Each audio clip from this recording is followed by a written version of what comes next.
தந்தை, மகன், தூய ஆவியின் பெயராலே ஆமேன்.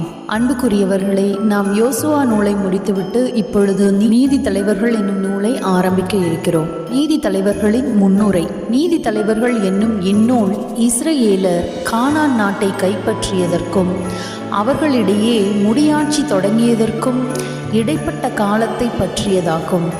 இக்காலகட்டத்தில் இறைவன் இஸ்ரேல் மக்களுக்கு தாம் தெரிந்து கொண்டோர் மூலமாக விடுதலை அளித்து அவர்களை பாதுகாத்து வந்தார். இவர்களுள் பெரும்பாலானோர் வலிமைமிகு வீரர்களாகவும் படைத்தலைவர்களாகவும் ஆளுநர்களாகவும் இருந்தனர். இஸ்ரேலரின் வாழ்வும் வெற்றியும் கடவுளிடம் அவர்கள் கொண்டிருந்த நம்பிக்கையை பொறுத்தே அமைந்திருந்தது என்பதையும், அவர்களது நம்பிக்கையின்மை அவர்களுக்கு அழிவையே கொணர்ந்தது என்பதையும் இந்நூல் வலியுறுத்தி கூறுகின்றது. அவர்கள் இறைவனை கைவிட்டு அவதியுற்ற காலத்திலும் மனம் மாறி அவரிடம் திரும்பி வந்தால் அவர் தம் மக்களை தவறாது பாதுகாத்து அவர்களுக்கு விடுதலை அளிப்பார் என்பதையும் இந்நூல் சுட்டி காட்டுகின்றது. நீதி தலைவர்கள் அதிகாரம் 1. அதோனி பெசக்கின் மீது இஸ்ரேலின் வெற்றி. யோசுவா இறந்தபின் இஸ்ரேல் மக்கள் ஆண்டவரிடம், யார் கானானியருக்கு எதிராக சென்று எங்கள் சார்பாக முதலில் அவர்களுடன் போரிடுவர் என்று கேட்டனர். ஆண்டவர், யூதா செல்வான், இதோ அவன் கையில் நிலத்தை கொடுத்துள்ளேன் என்றார். யூதாவின் மக்கள் தம் சகோதரராகிய சிமியோனின் மக்களிடம், எங்களுடன் எங்கள் நிலப்பகுதிக்குள் வாருங்கள், கானானியருக்கு எதிராக நாம் போரிடுவோம், நாங்களும் உங்கள் நிலப்பகுதிக்குள் உங்களுடன் வருவோம் என்றனர். சிமியோனின் மக்கள் அவர்களுடன் சென்றனர். அவ்வாறே யூதா போரிட சென்ற பொழுது ஆண்டவர் கானானியரையும் பெரிசியரையும் அவர்களிடம் ஒப்படைத்தார். அவர்கள் பெசக்கில் 10,000 பேரை கொன்றனர். அதோனி பெசக்கில் கண்டுபிடித்து அவனை எதிர்த்து போரிட்டு கானானியரையும் பெரிசியரையும் அவர்கள் வீழ்த்தினர். தப்பி ஓடிய அதோனி பெசக்கை அவர்கள் துரத்திச் சென்று பிடித்து அவனுடைய கை கால்களின் பெருவிரல்களை துண்டித்தனர். அப்பொழுது அதோனி பெசக்கு கை கால்களின் பெருவிரல்கள் துண்டிக்கப்பட்ட 70 அரசர்கள் என் உணவு மேசையிலிருந்து சிதறியவற்றை பொறுக்கினார்கள். நான் செய்தவாறே கடவுள் எனக்கு செய்துள்ளார் என்றான். அவனை எருசலேமுக்கு கொண்டு வந்தனர். அவன் அங்கே இறந்தான். யூதா குலம் எருசலேமையும் எபிரோனையும் கைப்பற்றல். யூதாவின் மக்கள் எருசலேமுக்கு எதிராக போரிட்டு அதை கைப்பற்றினர். வாழ்முனையால் மக்களை வெட்டி வீழ்த்தி நகரை நெருப்புக்கு இரையாக்கினர். பின்னர் யூதாவின் மக்கள் மலை நாட்டிலும் நெகேபிலும் மலை அடிவாரங்களிலும் வாழும் கானானியருக்கு எதிராக போர் புரிய சென்றனர்.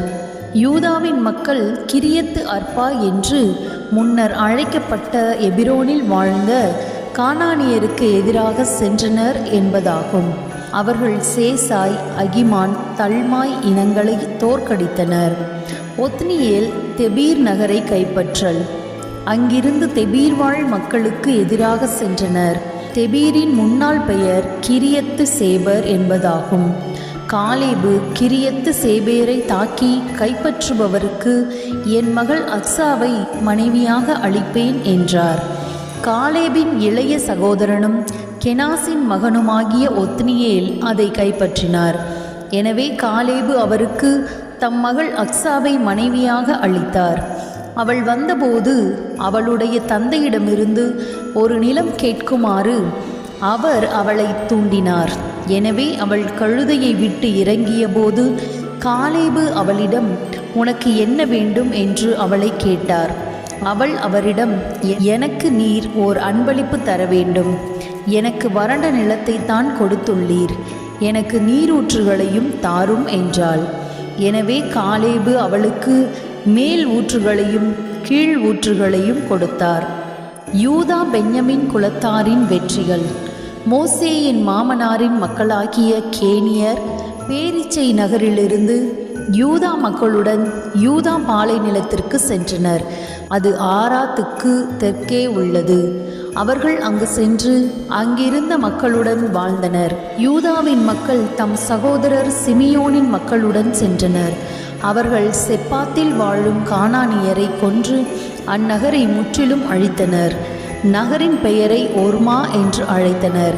யூதாவின் மக்கள் காசாவையும் அதன் எல்லைக்குட்பட்டவற்றையும், அஸ்கலோனையும் அதன் எல்லைக்குட்பட்டவற்றையும், எக்ரோனையும் அதன் எல்லைக்குட்பட்டவற்றையும் கைப்பற்றினர். ஆண்டவர் யூதாவின் மக்களுடன் இருந்தார். அவர்கள் மலைப்பகுதியை உரிமையாக்கி கொண்டனர். ஆனால் சமவெளியில் வாழ்ந்தவர்களை அவர்களால் விரட்ட முடியவில்லை. ஏனெனில் அவர்களிடம் இரும்பு தேர்கள் இருந்தன. ஆனாக்கின் 3 புதல்வர்களை விரட்டியடித்த காலேபுக்கு மோசே கூறியிருந்தவாறு எபிரோன் கொடுக்கப்பட்டது. எருசலேமில் வாழ்ந்த எபூசியரை பென்யமின் மக்கள் விரட்டவில்லை. இந்நாள் வரை எபூசியர் பென்யமின் மக்களுடன் எருசலேமில் வாழ்கின்றனர். எப்ராயிம் மனாசே குலங்கள் பெத்தேலை கைப்பற்றல். யோசேப்பின் வீட்டார் பெத்தேலுக்கு எதிராக சென்றனர். ஆண்டவர் அவர்களுடன் இருந்தார். யோசேப்பின் வீட்டார் பெத்தேலை உளவு பார்த்தனர். இந்நகரின் முன்னாள் பெயர் லூசு என்பதாகும். ஒற்றர்கள் ஓர் ஆள் நகரிலிருந்து வெளியே வருவதை கண்டனர். அவர்கள் அவனிடம், தயவு செய்து நகரின் நுழைவாயிலை காட்டு, நாங்கள் உனக்கு கருணை காட்டுவோம் என்றனர். அவனும் அவர்களுக்கு நகரின் நுழைவாயிலை காட்டினான். அவர்கள் நகரை வாள்முனையில் தாக்கினர். ஆனால் அவர்கள் அந்த ஆளையும் அவன் குடும்பம் முழுவதையும் தப்பி செல்ல விட்டுவிட்டனர். அந்த ஆள் இத்தியரின் நாட்டுக்கு சென்று ஒரு நகரை கட்டி எழுப்பினான். அதற்கு லூசு என்று பெயரிட்டான். அப்பெயர் இந்நாள் வரை நிலவி வருகின்றது. இஸ்ரேலால் துரத்தி அடிக்கப்படாத மக்கள் பெத்சானையும் அதன் சிற்றூர்களையும், தனாக்கையும் அதன் சிற்றூர்களையும், தோர்வாழ் மக்களையும் அவர்களின் சிற்றூர்களையும், இபிலையாம் வாழ் மக்களையும் அவர்களின் சிற்றூர்களையும், மெகிதோ வாழ் மக்களையும் அவர்களின் சிற்றூர்களையும் மனாசேயின் மக்கள் முறியடிக்கவில்லை. கானானியர் அந்நிலத்தில் தொடர்ந்து வாழ்வதில் உறுதியாக இருந்தனர். இஸ்ரேலர் வலிமை பெற்றதும் கானானியரை அடிமை வேலைக்கு அமர்த்தினர். ஆனால் அவர்களை முற்றிலும் விரட்டவில்லை. எப்ராயிமின் மக்கள் கெசேரில் வாழ்ந்த கானானியரை விரட்டவில்லை. கானானியர் கெசேரில் அவர்களிடையே வாழ்ந்தனர். கிற்றரோன் வாழ் மக்களையோ நகலோல் வாழ் மக்களையோ செபுலோனின் மக்கள் விரட்டவில்லை. கானானியர் அவர்களிடையே வாழ்ந்தனர். அவர்கள் அடிமைகள் ஆயினர். அக்கோ வாழ் மக்களையும், சீதோன், அக்லாபு, அக்சீபு, எல்பா, அப்பீகு, இரகோபு வாழ் மக்களையும் ஆசேரின் மக்கள் விரட்டவில்லை. ஆசேரின் மக்கள் அந்நாட்டில் வாழும் கானானியரிடையே வாழ்கின்றனர். ஏனெனில் அவர்கள் அவர்களை விரட்டவில்லை. நப்தலியின் மக்கள் பெத்சமேசுவாழ் மக்களையும் பெத்தநாத்துவாழ் மக்களையும் விரட்டவில்லை. அந்நாட்டில் வாழும் கானானியர் பெத்சமேசுவாழ் மக்கள், பெத்தநாத்துவாழ் மக்கள் ஆகியோரிடையே வாழ்கின்றனர். எமோரியர் தான் மக்களை சமவெளிக்கு இறங்க விடாமல் தடுத்து மலை நோக்கி செல்லுமாறு நெருக்கினார்கள். எமோரியர் கர்கரேசிலும் ஐயலோனிலிருந்த சாலபிமிலும் தொடர்ந்து வாழ்வதில் உறுதியாக இருந்தனர். யோசேப்பு வீட்டாரின் கை ஓங்கியது. எமோரியர் அடிமைகள் ஆயினர். எமோரியரின் எல்லை அக்கிரபிம் ஏற்றத்திலிருந்து சேலாவுக்கு வடக்கே மேல் நோக்கி சென்றது. இது ஆண்டவரின் அருள்வாக்கு. இறைவா உமக்கு நன்றி. அன்புக்குரியவர்களே, யாவை இறைவன் என்ற நம்முடைய சேனலை சப்ஸ்கிரைப் செய்து வைத்துக் கொள்ளுங்கள். நம்முடைய சேனலில் தொடக்க நூல் முதல் அனைத்து அதிகாரங்களும் உள்ளன. நாம் இப்பொழுது யோசுவா எனும் நூலை முடித்துவிட்டு நீதி தலைவர்கள் என்னும் புதிய நூலை ஆரம்பித்திருக்கிறோம். விவிலியத்தின் தொடக்க நூல் முதல் உள்ள ஒவ்வொரு அதிகாரமும் நம்முடைய சேனலில் உள்ளது. ஆண்டவர் உங்களை நீண்ட ஆயுளினாலும் நிறைவான செல்வத்தினாலும் குறைவில்லாத மகிழ்ச்சியினாலும் நிரப்பி ஆசீர்வதித்து வழி நடத்துவாராக. ஆமேன்.